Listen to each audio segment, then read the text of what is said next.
Hey friends! Hi! Welcome back to another episode of The Seed Pod, a podcast for kids and their grown-ups. The Seed Pod is a project from the Sycamore Seeds Learning Community Teachers. I'm Miss Lauren. And I'm Miss Sam. And we'll be your hosts. Today is Friday, November 14th, and it's Fantasy Friday.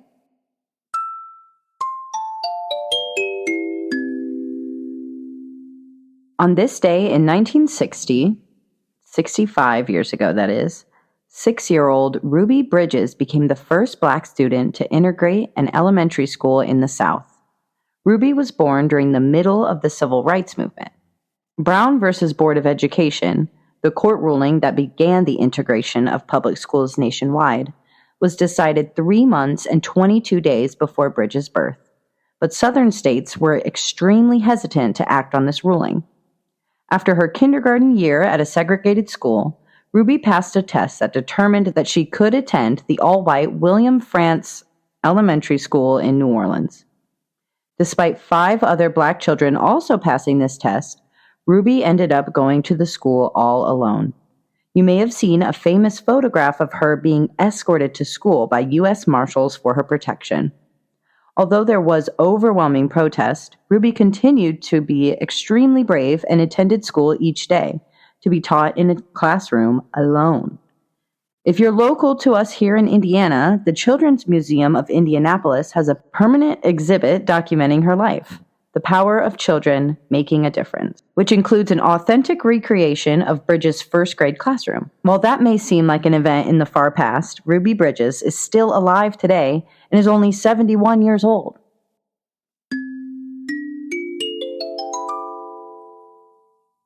If today is your birthday, happy birthday! Even if it's not, we can still send well wishes to a few famous friends. On November 14th, we wish a joyful trip around the sun to Impressionist painter Claude Monet, author of Pippi Longstocking, Astrid Lindgren, and the current monarch of Great Britain, King Charles III. It's time for Fantasy Friday. Let's check out a fantastical beast from North American indigenous culture, the mighty and powerful Thunderbird. This creature is described as an enormous bird with sharp talons, huge horns, and a long, curved beak. From their eyes, they can shoot lightning bolts, and their mighty wings sound like thunderclaps as they fly from their home in the clouds past the tallest mountains. Across many different tribes and legends, the Thunderbird is seen as a spirit who rules the upper world and is constantly protecting humanity from the evil forces of the underworld. The Thunderbird is depicted in art, song, and in oral traditions throughout Native cultures and histories, and is often included in modern-day media. One of my personal favorite modern portrayals of this spirit is in the Netflix cartoon series Hilda, where she befriends a raven who has forgotten that he is actually a Thunderbird. I definitely recommend checking out that show if you enjoy our Fantasy Friday segments. Now it's time for Story Corner. Get ready for Chapter 3 of Through the Looking Glass.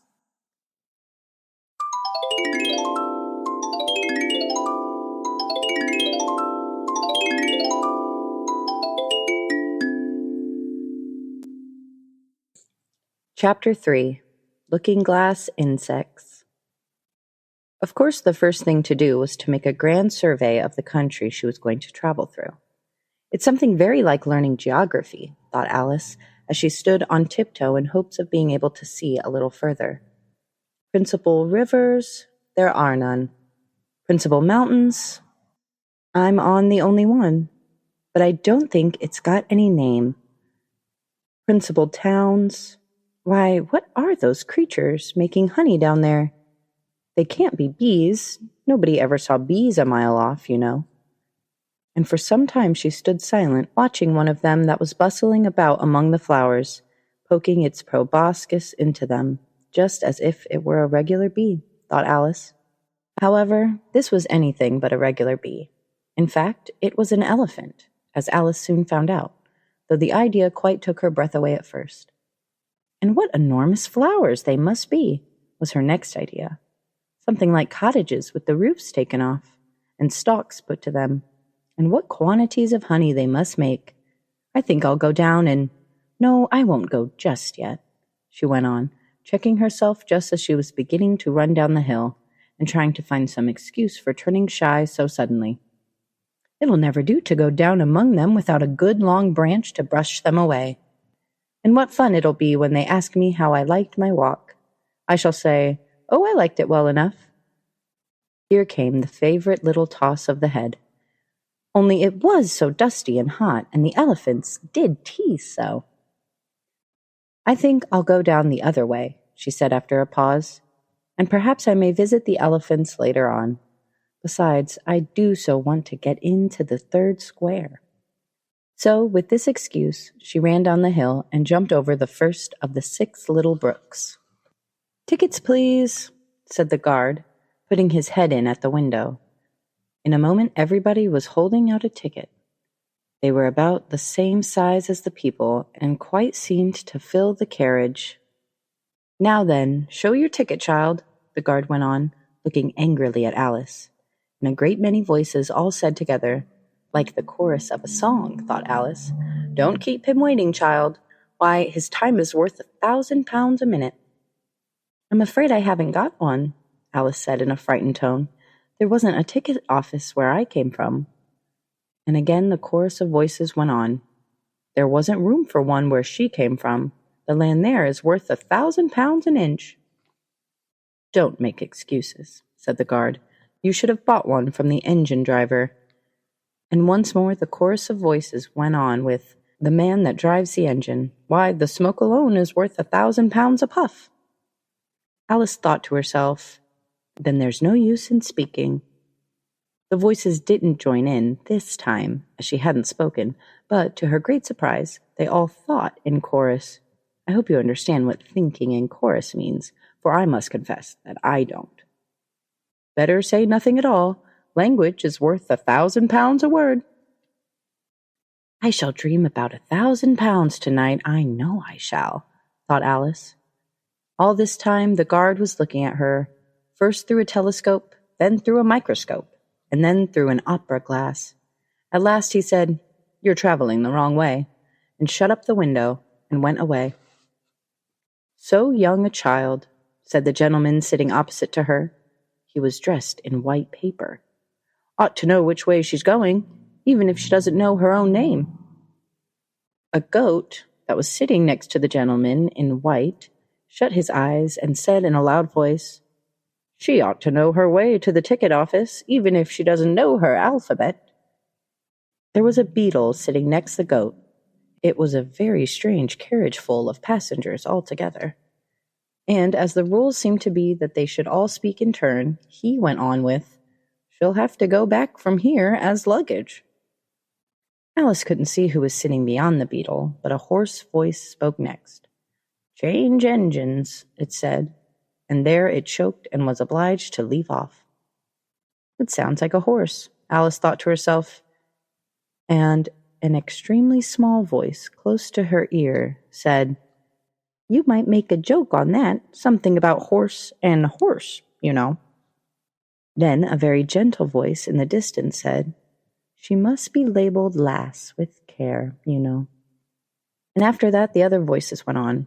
What a number of people are there in the carriage, thought Alice, saying, "She must go by the post, as she's got a head on her.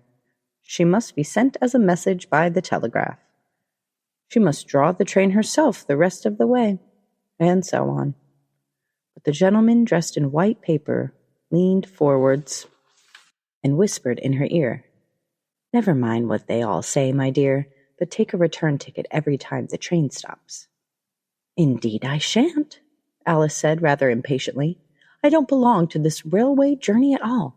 I was in a wood just now, and I wish I could get back there." "You might make a joke on that," said the little voice close to her ear. Something about you would, if you could, you know. Don't tease so, said Alice, looking about in vain to see where the voice came from. If you're so anxious to have a joke made, why don't you make one yourself? The little voice sighed deeply. It was very unhappy, evidently, and Alice would have said something pitying to comfort it. If it would only sigh like other people, she thought. But this was such a wonderfully small sigh that she wouldn't have heard it at all if it hadn't come quite close to her ear. The consequence of this was that it tickled her ear very much, and quite took her thoughts from the unhappiness of the poor little creature. I know you are a friend, the little voice went on, a dear friend and an old friend, and you won't hurt me, though I am an insect. What kind of insect? Alice inquired, a little anxiously. What she really wanted to know was whether it could sting or not, but she thought this wouldn't be quite a civil question to ask. What, then you don't? The little voice began, when it was drowned by a shrill scream from the engine, and everyone jumped up in alarm, Alice among the rest. The horse, who had put his head out of the window, quietly drew it in and said, It's only a brook we have to jump over. Everybody seemed satisfied with this, though Alice felt a little nervous at the idea of trains jumping at all. However, it'll take us into the 4th square. That's some comfort, she said to herself. In another moment she felt the carriage rise straight up into the air, and in her fright she caught at the nearest thing to her hand, which happened to be the goat's beard. But the beard seemed to melt away as she touched it, and she found herself sitting quietly under a tree, while the gnat, for that was the insect she had been talking to, was balancing itself on a twig just over her head and fanning her with its wings. It certainly was a very large gnat, about the size of a chicken, Alice thought. Still, she couldn't feel nervous with it after they had been talking together so long. Then you don't like all insects? The gnat went on, as quietly as if nothing had happened. I like them when they can talk, Alice said. None of them ever talk where I come from. What sort of insect do you rejoice in, where you come from? The gnat inquired. I don't rejoice in insects at all, Alice explained, because I am rather afraid of them, at least the large kinds. But I can tell you the names of some of them. Of course they answer to their names, the gnat remarked carelessly. I never knew them to do it.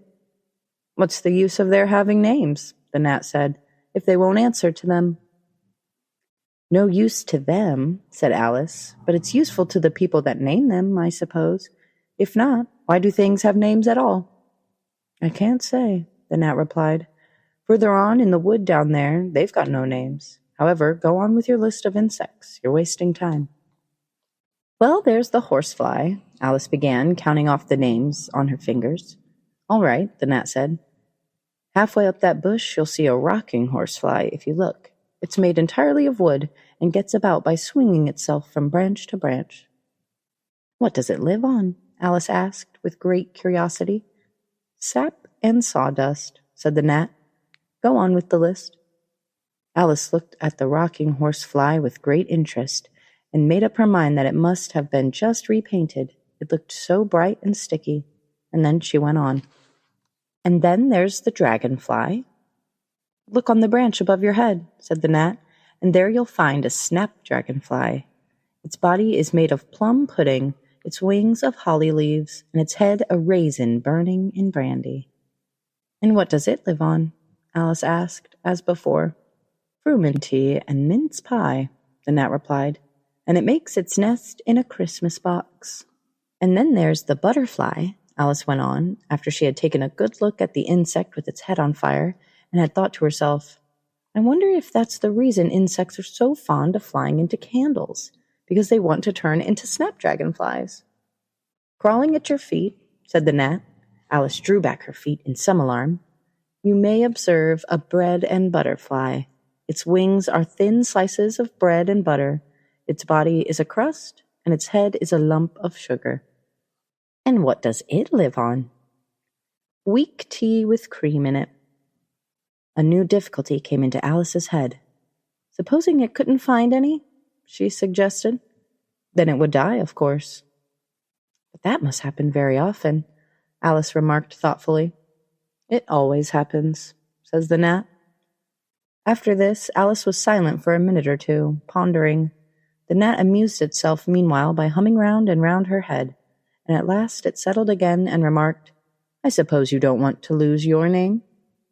No, indeed, Alice said a little anxiously. And yet I don't know, the gnat went on in a careless tone. Only think how convenient it would be if you could manage to go home without it. For instance, if the governess wanted to call you to your lessons, she would call out, Come here, and then she would have to leave off, because there wouldn't be any name for her to call, and of course you wouldn't have to go, you know. That would never do, I'm sure, said Alice. The governess would never think of excusing me lessons for that.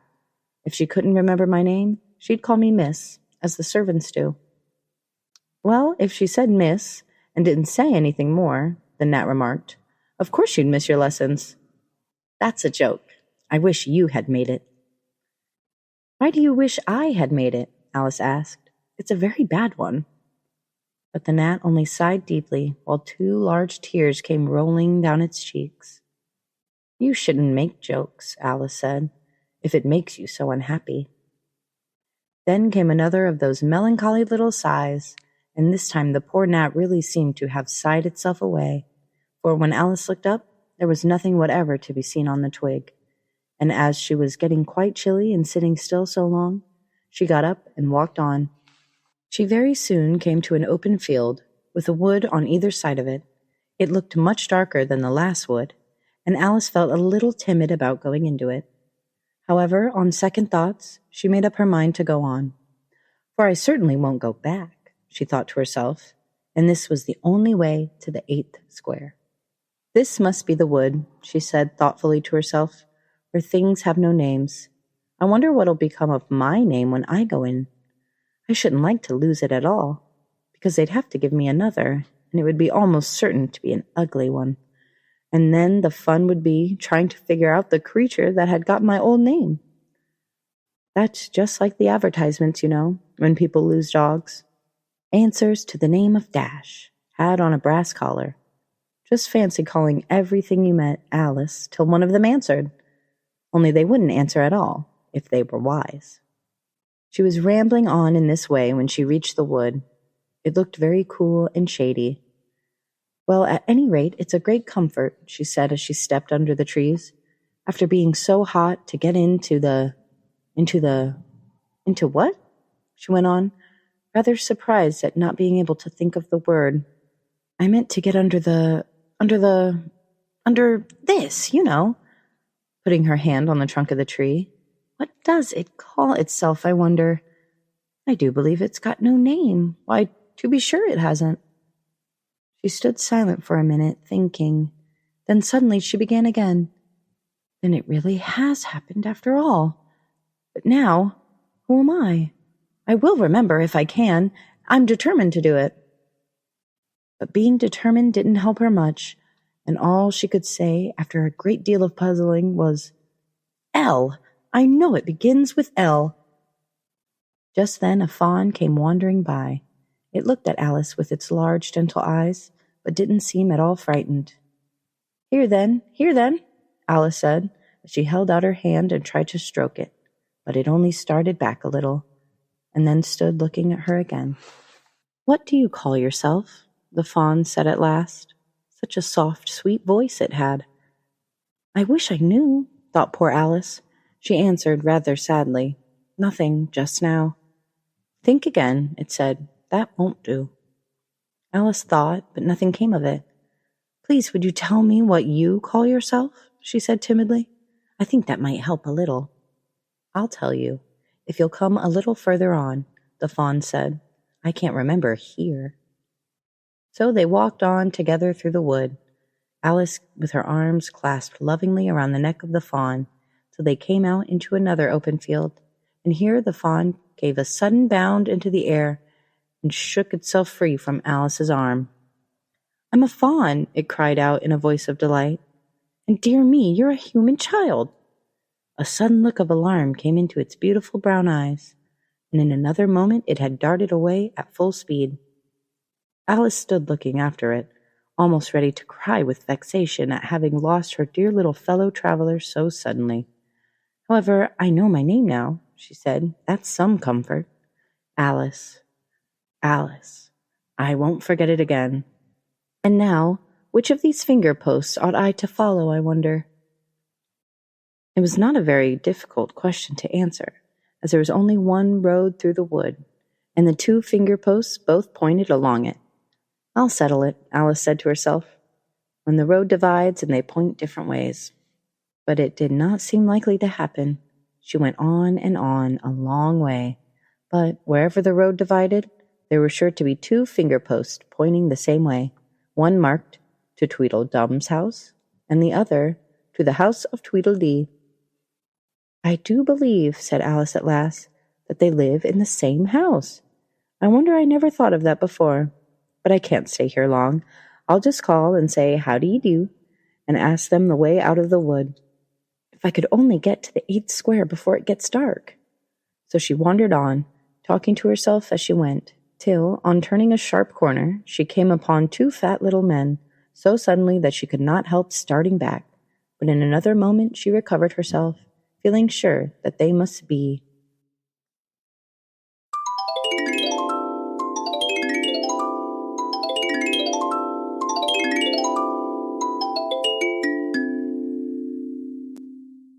Stay tuned next week as we continue our adventure in Through the Looking Glass. Here's a joke to send you into the weekend. What happens when winter arrives? What happens? Autumn leaves. Thanks again, friends. We will see you next week. Bye. Bye.